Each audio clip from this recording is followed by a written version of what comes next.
Guys, আপনারা দেখতেই পাচ্ছেন যে এই ঝড় দিয়ে কত রিস্ক নিয়ে এলাকাবাসী পারাপার হয়। আসসালামু আলাইকুম। হ্যালো এভরিওয়ান, আমরা এখন ষোলকুপা এমন একটি জায়গায় আছি।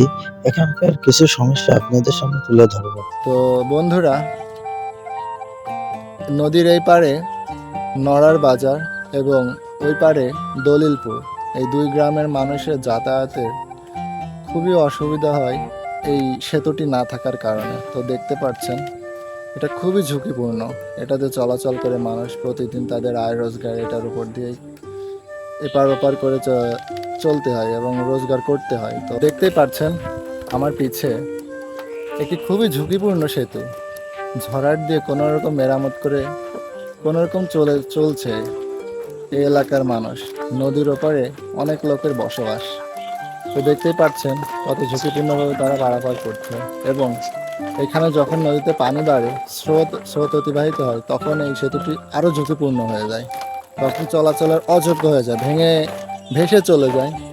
তো এইখানকার এবং ওপারকার মানুষদের দীর্ঘদিনের আকাঙ্ক্ষা এবং দীর্ঘদিনের আশা যে এখানে একটা অন্তত সেতু হোক, একটি কালভার্ট তৈরি করা হোক।